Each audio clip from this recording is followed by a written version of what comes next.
truck, they're You working. wanna get ready to go on how? And 1, 2, 3, you gotta retrain me. Yeah, hit the follow button. Which one? I've been gone for a month, 2 months. All right, well, let's rise for the pledge of allegiance and call this meeting to order.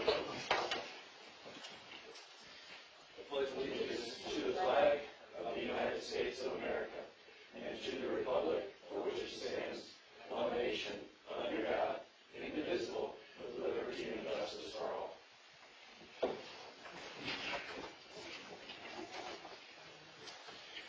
Roll call, Mr. Bray. Here. Mrs. Brimmer. Here. Mr. Conley. Here.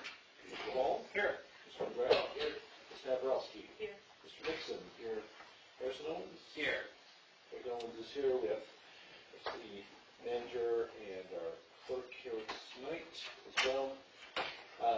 Take a look at our minutes from our May 14 meeting, and if there's a motion to approve those, please. You want to? I'll second. Okay. Good. Anything on there that you see that we need to address? All in favor of approving those minutes, aye? Aye. All opposed, no. Motion carries, thank you. And for our agenda this evening, is there a motion to approve that? Second. Anything that you see we need to address in the agenda? Okay. All in favor of approving the agenda, aye? Aye. All opposed, no. Motion carries. Public comments. We're looking at the vast public to see if she has anything to say. I'll say something. All right. I'm sure you got something to say. Yeah, I do. I certainly appreciate, Ma'am, would you identify yourself for the record, please? I'm Rose Powell and I'm from Cedar Springs. I certainly appreciate all the volunteers that planted all the flowers and the cement dumpsters. They're much appreciated by the community. And hanging baskets, Laura Ensley and the DDA and several volunteers worked on that. The Cedar Springs Garden Club, we're working on our new community garden club and getting that going, and that's a lot of fun working with all those ladies. And are you working on the Veterans Memorial Garden? Well, somebody must be, because that's looking pretty good too. Anyway, I certainly appreciate all the wonderful volunteers in this community. It's really heart-touching. Thank you. Thanks. Folks, any conflicts of interest or ex parte communication that you need to report today? Seeing none, we'll move on. We have a public hearing scheduled for this evening, so I will open that public hearing on our waste receptacle, i.e. dumpster, ordinance that we are considering. It's page 6 in your packet if you would like to look at that ordinance. So with this being open, we will open that up for any comments. Anybody needs to make? That's me again. Yes. Same person, Rose Powell, Cedar Springs. My concern, I've talked to Mike about this a couple of times, is that we have a dumpster that's very near to us that is a dumpster that serves multiple families. It's near rental. It is right next to this house, and it's almost underneath the stairwell that you have to get downstairs. If there was a fire in that dumpster, it would be a horrible thing. And what I would like to see in this ordinance is to have some minimum distance between a business or a home for a dumpster, just in case there was a dumpster fire, not to mention the smell and the flies and the vermin and the noise that is contributed to a dumpster, especially one that's serving multiple families. So if that could be part of this ordinance, moving on in the future, I think it would be much appreciated by the people who live in town here. Thank you. Seeing no other comments, we'll close the public hearing. Moving to our new business, page 10 in your packet, Mr. Womack has asked for us to weigh in. Essentially, what he's asking for is that a sign gets approved and the size of the sign might stay the same, but the insert or the guts inside the sign is different. Is that something that we need to have a little bit more approval process on? Is it, if they're not changing the dimensions of the sign, are we considering that good? What will be your Mr. Womack would like some input from us on how maybe we should address that going forward. This is regarding the square boxes that they have out front. So, under the current sign ordinance as passed by the city council, and I believe this was what the previous ordinance had actually said as well, the box signs, which are defined in the ordinance, are no longer permissible. Right.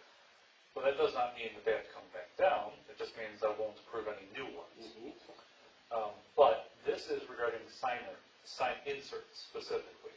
So the plastic, acrylic, Lexan, I think, just faces of the sign that you can change out without changing any other characteristic of the sign itself. Right. I've been thus far requiring the business, the applicant, to fill out a sign application and get it approved before doing that. Business owners are not fond of it. It kind of creates more workload for me. And if they're not really changing any other characteristic of the sign, what am I really approving?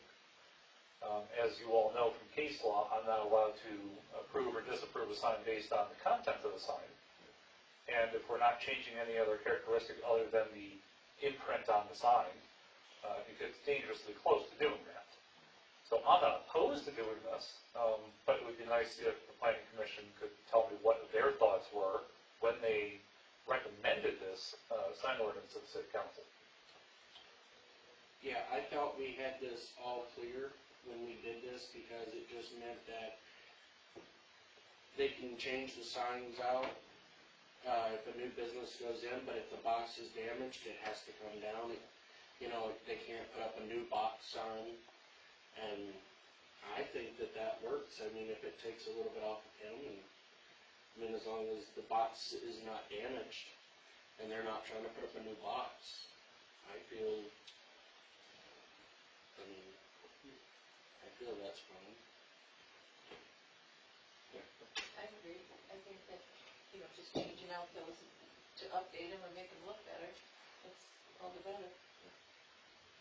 Was there any language in there if they retrofit it from, let's say, to LED or from fluorescent to LED, if they would have to remove it? And that would be basically upgrading the sign itself, or just the face? I'd be utterly shocked if anyone ever gave me that much information to allow me to make that determination. Very true. The information that I get from applicants is minimal at best. Oftentimes, I spend half the day trying to track somebody down, trying to get the right information, which of course I've changed the application to kind of promote them to give me the correct information, but it's hard to do sometimes. As far as upgrading it, I guess it kind of depends on what they're actually doing to upgrade. Yeah. Box signs are not a permitted sign. They're non-conforming. Therefore, any change to the structure, altering the size, any of that is no longer allowed. So they can't do that. Changing the light on the inside, that's something I'd have to I make didn't know a if they determination. wanted to go that far reaching, that if they upgraded into the electrical inside, that the signs had to be removed and come in compliance. Do we want that much? I don't think so. Same sign. Yeah, I mean, as long as the box is fine and they're updating it to make our city look better, that's fine. But if the box is damaged and they're trying to put it back together and redo the lighting, no. But That's a what if that comes up, so if we say this is what's gonna happen. But, yeah, I don't have a problem with changing out the faces at all. The lighting is irrelevant, really. It's to the city's advantage and the business's advantage to upgrade the LEDs no matter what you do. yeah. So, I don't think that there's any point in us trying to regulate what Mike has said is basically unregulatable, so I would just say we should just leave that alone and let them change out the inserts as they see fit. And it's more business friendly if we're not having to pay $25 and having. Exactly. Yeah. And that's what we're trying to accomplish right now, is we're trying to be more business friendly to get these businesses in, so I think any way we can do that is the best way at all. Well, I've said this multiple times throughout this whole process of making the city more business friendly. We don't want to make the city so business friendly that they can do whatever the heck they want. True. The problem we have here in the city isn't people putting up really high quality expensive signs. The problem is the other way. They're putting up super cheap, super temporary, fabric, flexible, the least cost possible type signs. And that's what we're trying to encourage people to get away from. But we do have a few established businesses who like to update on a regular basis, and that's fine. I'm totally in favor of that. It keeps the same high quality. But there are a few minor downsides, as I put in here. Sometimes these businesses will start, and they don't think to bother to contact City Hall to see if the zoning's okay. So instead, they just change the sign out and start business. Well, so this would be saying, you can do that, ignoring the zoning aspect of it, So there's some downsides, but I think ultimately it's probably a net positive moving forward. If we had a business license system, would that help you? Well, so the way I've been trying to deal with it is, since we don't have a business license, requiring a change of use zoning permit. So anytime that you change the use of a piece of property, you would have to get approval to do that. And it's kind of essentially the same thing, but to a lesser degree. Most business licenses are required to be renewed every year. They're substantially more expensive. And you can see many, many communities use those for that purpose. But it's been my understanding, both from this body and from the city council, if you have a retail store staying in a retail store, that's fine. You're not changing the use. But if you're going from a retail store to a strip club, now we should be able to approve or disapprove that, right? So no, we don't have a business license.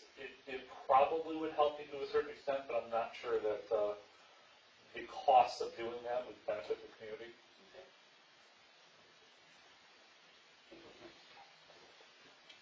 Okay, thank you.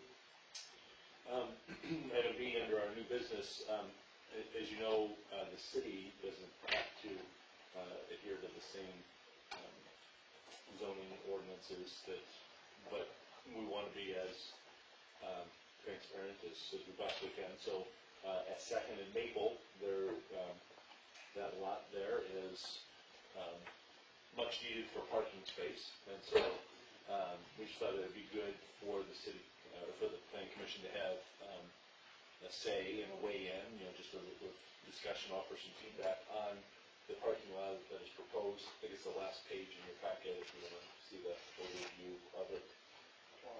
It's going to be in there. Now, I will tell you that I did work with the city planner and the city engineer to develop this design. It does meet all of the, almost all of the requirements. Right now, we don't have a lighting plan set for it, but I've been in discussions with the DPW department, and we looked at the lighting that currently exists in the staging area right next to it, and we'll probably do a very similar thing on the south side of this parking lot facing north, because there is a residence that is located south of there, and any light spillover, we'd want to point the other direction. But other than that, it meets almost all the zoning ordinances. So design questions, anything you guys might have comments on.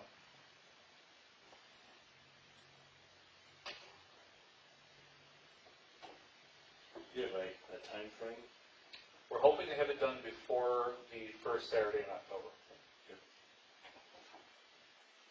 Good time. Yeah, good time. There might be some use for it by that weekend, I think. How long is it going to be gravel? It's a good question. So we're not 100% sure at this point that it would be gravel. It's my understanding that the city council would like us to pursue quotes for that. We may decide to go out and get a dual quote, one for gravel, one for, asphalt it over. But it's kind of, it's kind of a question of how it gets used, and what the city's needs are moving forward, and what the cost would be to change it from a gravel lot to a paved lot.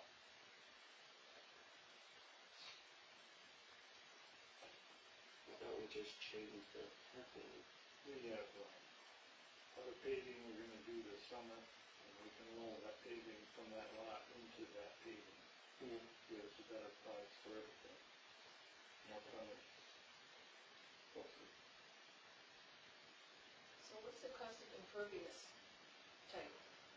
Well, and so that is part of the reason that's being currently proposed as a gravel lot. And this is one of the reasons we looked at gravel lots not a month or two back, is that you see the drainage, which extends off the west side and into the staging area. That is required drainage based on it being a gravel lot. If it were to be an asphalt lot, we might have to put a lot more money into the drainage system. I thought it was the same. I'm not sure, I'd have to talk with Neil about it. That was my understanding. Because they proposed the drainage as a paved. Is that? Okay. Not what my understanding was. If that's the case, then it's good for us.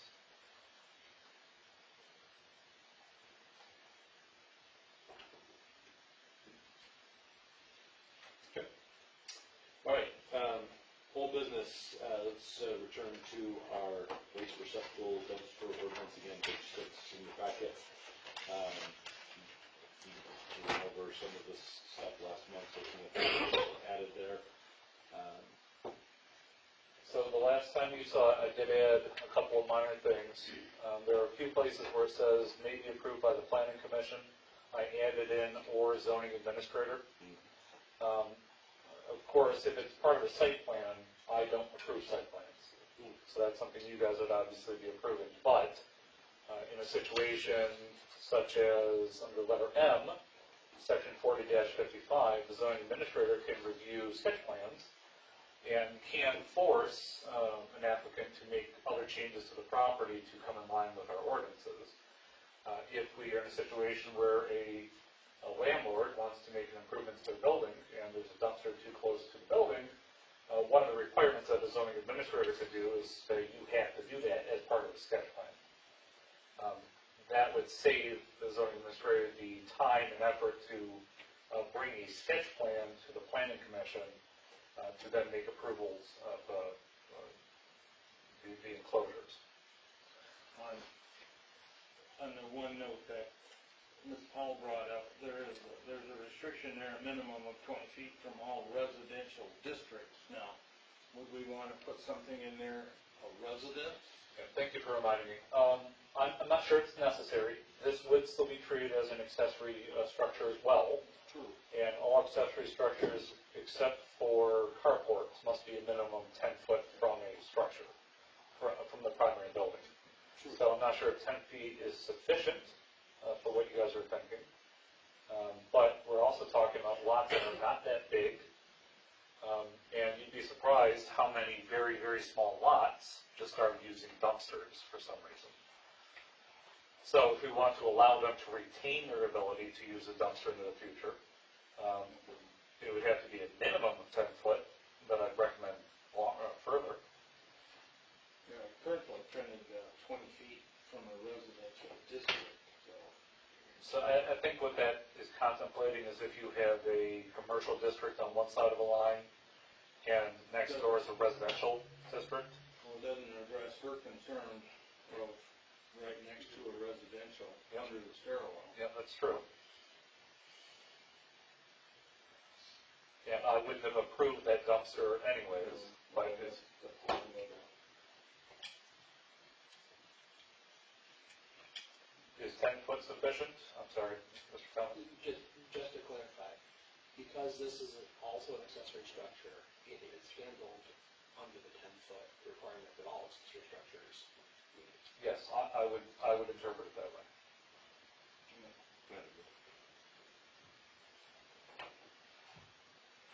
I think 10 feet is good on the lots that we're talking about.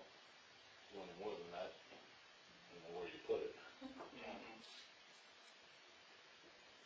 Well, and of course, ultimately, if they are using a dumpster and they need the dumpster enclosure and they don't have the ability to put it on their property, they can't have a dumpster. Yeah, They're gonna have to find some other alternative for getting rid of their trash.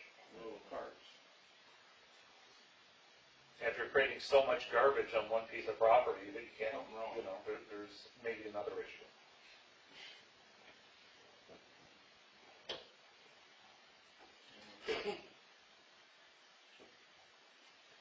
Ms. Bremer, did you have any language change suggestions? I didn't like, D, Which was not written by me. I know, I was hoping it had been, but, the sentence doesn't make sense.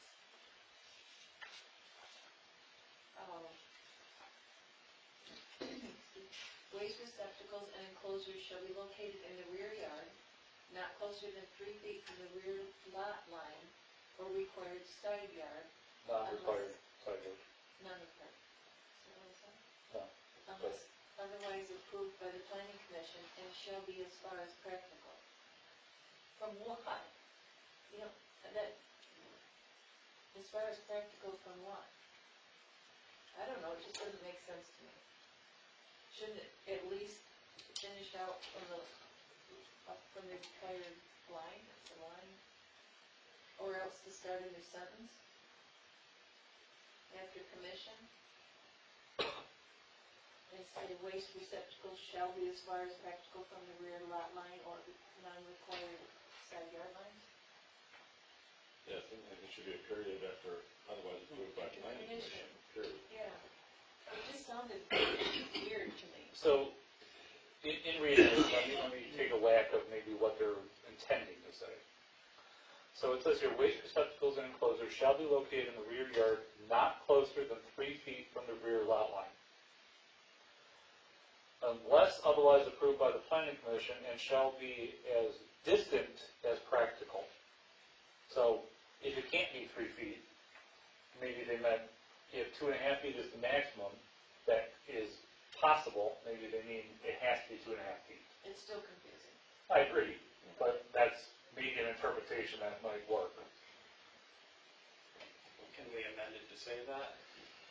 You can recommend that, it, you know, I guess you could order me to make that change and then make the recommendation that way. All right, I would like to recommend that we change that to make it a little more clear what the wording means. Do you have a specific wording in mind, or would you like the city manager / city administrator to come up with something? I liked what you said with the distance. Distant was the word I used. Yes. Okay. Does the body agree with that? So, say it again, just to. So, unless, Three feet from the rear. so, waste receptacles and enclosures shall be located in the rear yard not closer than 3 feet from the rear lot line or non-required side yard, unless otherwise approved by the planning commission, and shall be as distant as practical. So, as distant from the rear lot line or the side yard lot line. Or about, and shall be as distant from the lot line. Because that's really what this is ultimately coming down to. You own a piece of property. We, the city, wants to protect your neighbor. The neighbor starts at the lot line. So if we want to allow you to have a dumpster, and it's your property, you're the one creating the garbage, it should be as far on your property as possible, and as far away from the neighbor's property as possible. So as far from the lot line, as Distant from the lot line? as distant from the lot line as practical. Yeah. I think that's done. Their idea of practical, though, and your idea of practical are two different. Well, this would be, Yeah. but thank you for telling me I'm not practical. So, and shall be as distant from the lot line as practical. Is everybody okay with that? You're gonna remove that Yeah, I mean, that's kind of a waste. Let's see. Leave out if practical. If I say, you might want to take off if practical and just start at the. Yes. Yeah.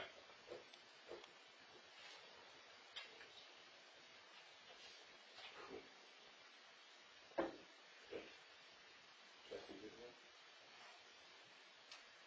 I still like it distant from the lot line as practical.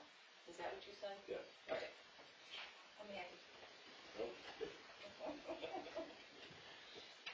All right, so, I will, make a motion that we recommend this, ordinance to the city council for approval with the change that we have just so noted. Any further discussion on this? Let me just chime in on one more thing. So it says from all residential districts. In normal zoning nomenclature, district is the zoning district.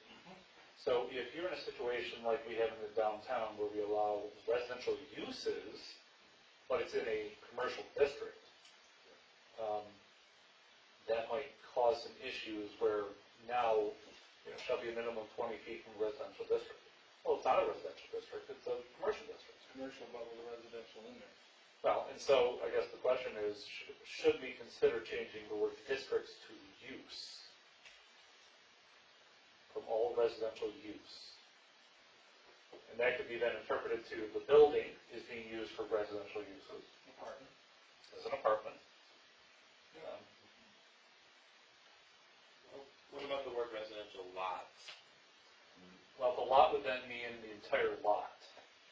So if you have a building and you want, an apartment building, and you want to allow them to have a dumpster, if they have sufficient space, they should be able to put it 20 feet away from the building to use.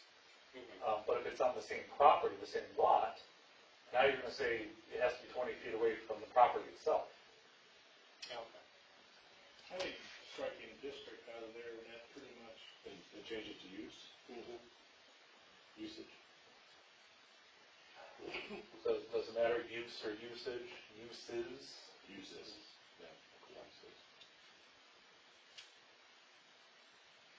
And of course, the planning commission would be in charge of making that decision at that time.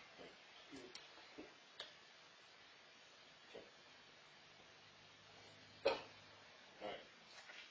So the motion and support is to recommend this to city council with the changes there on letter B, what we just, I think we all agreed with. Okay. Any other discussion on that? Okay, all in favor of approving that motion, aye? Aye. All opposed, no? Motion carries. Okay, thank you. Okay, correspondence. Zoning map is coming up next week. We first read at the city council. Get that thing going. Then following that, we will start bringing, when we have time, batches of proposed zoning changes throughout the city. But of course, those are going to be handled very much like special land uses, where we'll have to notify the property owners and everyone within X number of feet of that property and give them ample time to object or discuss or make comment. So it's going to be a long process. Good. Mr. Womack, you got anything for us? I did discuss the Tractor Supply Company outlot ongoing site plan. The applicant does still intend to continue with their process. They just had some questions and concerns about various aspects, one of which was the lighting ordinance that we have. They misinterpreted the lighting requirements. In our ordinance, it specifically says that handy-keepable spaces shall be 3 candle power, I think. They misinterpreted that to mean the entire lot had to be 3 candle power, which is very bright. And then also, they indicated to me that they had just recently installed brand new lights on that lot and asked if they could keep those lights as part of their site plan. I indicated to them, so long as they substantially complied with our ordinance, that I'd personally be okay with it. And I suspect that this body would also be okay with it, but that's up to you guys. When do you expect to bring it before us, do you know? next month. Would they have a loom pattern for that, existing light? They should. The ways that the light would not meet the requirement, No. I think they installed light poles that were taller than 20 feet. They don't have to remove them, cut them off, and then put them back up. Those have been there for a long time. Yeah, but so long as they're pointing down and they're the right color, LEDs and all that type of stuff, I think it substantially complies. Yeah.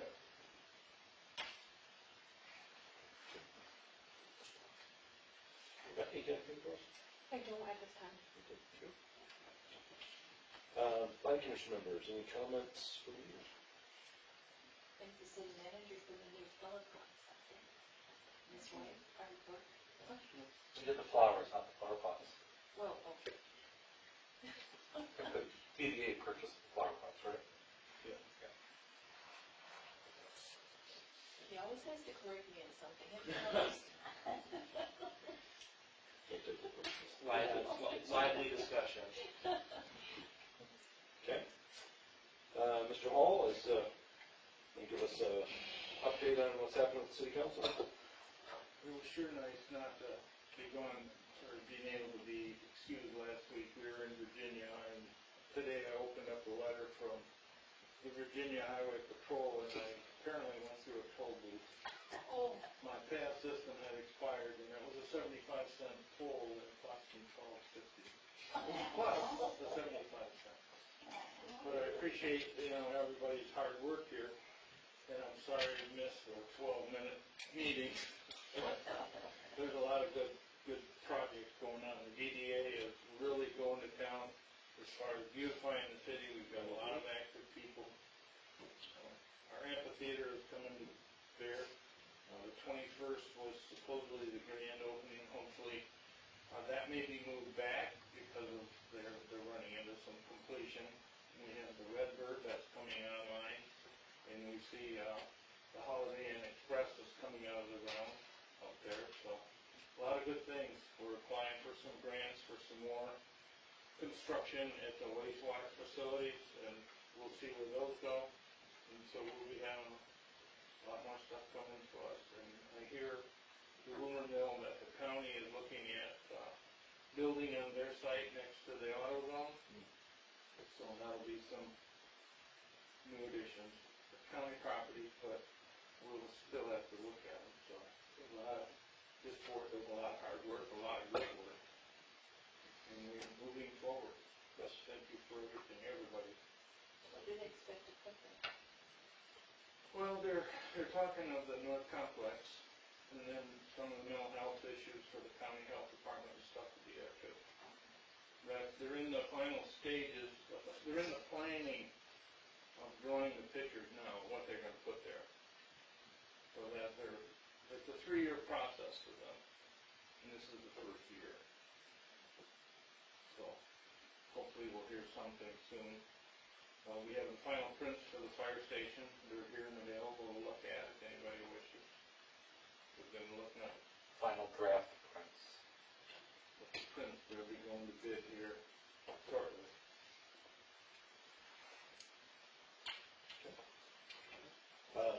I don't believe Mr. Johnson has a report, did he send over, right? Is that, He did not. okay. All right, is there a motion to adjourn? So, Second. All in favor, aye? Aye. All opposed, no. Thank you, we are adjourned. 3 minutes past half an hour, somebody owes me food. I joined the council last time we went over to the dollar. Everybody. Yeah, I never saw that money, by the way. yeah, where do you go? It went,